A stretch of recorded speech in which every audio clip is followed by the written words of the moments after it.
کیا کبھی کسی کو سنا ہے کہ اس نے 100 بکرے قربانی کیے ہوں؟ نہیں. اللہ کے رسول صلی اللہ علیہ وسلم نے 100 اونٹ قربان کیے تھے بقرعید کے دن 10ویں ذی الحجہ کو. کتنے اونٹ؟ 100. اور اونٹ نہیں، سرخ اونٹ. عرب کے اندر سرخ اونٹ کی بہت قیمت ہے. جو لوگ عرب میں رہتے ہیں ان کو معلوم ہے سرخ اونٹ بہت قیمتی ہوتا، بہت مہنگا ہوتا ہے. جیسے آپ کے ہاں کوئی بکرا جس کی کھال پر اگر اللہ لکھا ہوا آ جائے یا محمد لکھا ہوا آ جائے تو اس کی قیمت بڑھا دیا جاتا، بڑھ جاتی ہے. 1.5 لاکھ، 2 لاکھ، 2.5 لاکھ. ایک مرتبہ میں مارکیٹ میں گیا تو آدمی دکھانے لگا کہ اس میں لکھا ہے محمد لکھا ہے. ہم نے کہا چلیے ہوگا، لکھا ہوگا، چلیے قیمت کیا ہے؟ کہتا ہے 2.5 لاکھ. میں نے کہا کیوں؟ کہنے لگا محمد لکھا ہے. میں نے کہا اچھا ایسا کرو کہ بکرا مجھے دے دو جتنے کا ہے، کھال میں تمہیں دے دوں گا. میں کیا کروں گا؟ تو میں نے کہا میں کیا کروں گا؟ کیا اس کھال کو ہم اپنے گھر رکھ سکتے ہیں؟ اس پر بھی غریب کا حق ہے. کیا بکرے کو ذبح کرنے کے بعد یہ کھال ہماری 2 لاکھ میں بکے گی، 1.5 لاکھ میں بکے گی؟ کہتا وہ میں نہیں جانتا ہوں، محمد لکھا ہے 2.5 لاکھ کا بکرا ہے. میں نے کہا میں کہہ تو رہا ہوں کہ کھال تو بیچ دینا جتنے کی بکے، بکرا 10,000 میں ہمیں دے دے، 12,000 میں ہمیں دے دے. کہنے لگا جائیے مولانا صاحب آپ ہمارا ریٹ کیوں کر رہے ہو؟ لوگوں نے ایک فضول کی بحث بڑھا دی. اس پہ اللہ لکھا ہے تو اس کی قیمت بڑھ گئی، محمد لکھا ہے تو اس کی قیمت، جس پر یہ چیزیں لکھی ہوئی ہوں اور کم کر دو اس کی قیمت. میرے بھائیوں کسی حدیث میں نہیں آیا ہے کہ جس بکرے پر اللہ لکھا ہو تو اس کو اتنے روپے میں خریدو. اور لکھا ہوتا نہیں ہے، وہ ہمیں اور آپ کو اس کا ایک نقش دکھائی دیتا ہے. بس یہ الف بال یہ لام پوری طریقے سے دیکھا جائے تو پورا لکھا ہوا بھی نہیں ہوگا، اس پر تشدید بنی ہوگی، پھر اس پہ کھڑا الف ہوگا، پھر آپ پوری طریقے سے اگر دیکھیں تو ملے گا بھی نہیں ایسا. لیکن محسوس ایسا کرائیں گے کہ دیکھیے یہ اللہ، حالانکہ دیکھا جائے تو یہ بھی اللہ ہی ہے. دیکھیے یہ بھی اللہ ہی ہے. الف، یہ الف ہو گیا نا. اور لام کیسا ہوتا ہے؟ یہ لام ہوا، پھر ایک اور لام ہوا، پھر یہ اس کے اوپر کا الف اور یہ ہے. تو دیکھا جائے یہ کیا ہے؟ اللہ ہی ہے. اگر آپ اس پر روشنائی لگا دیں پورا اور پھر اس کو آپ یہ داہنے ہاتھ کو اس طریقے سے دیوار پہ چھاپ دیں تو آپ دیکھیں گے عربی میں اللہ ہی لکھا ہوا نظر آئے گا. اللہ ہی لکھا ہوا نظر آئے گا. اب بتائیے جب اللہ لکھا ہوا نظر آئے گا تو ہم کیا مانیں؟ اب اس ہاتھ سے آدمی شراب بھی پی رہا ہے، اب اس ہاتھ سے آدمی جوا بھی کھیل رہا ہے، اس ہاتھ سے غلط چیزوں کو بھی پکڑ رہا ہے. تو ان چیزوں سے حیثیت نہیں بڑھ جاتی ہے؟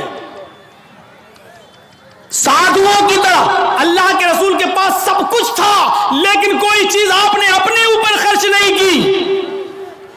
تاریخ بتاتی ہے 100 اونٹ ہمارے پاس اگر 2 جانور بھی آ جائیں قربانی کے لیے تو آج ہم 10ویں کو کرتے ہیں اور دوسرا بکرا 12ویں کو کریں گے. کیوں؟ میری بیٹی آئے گی، میری بہن آئے گی، میرے رشتہ دار آئیں گے.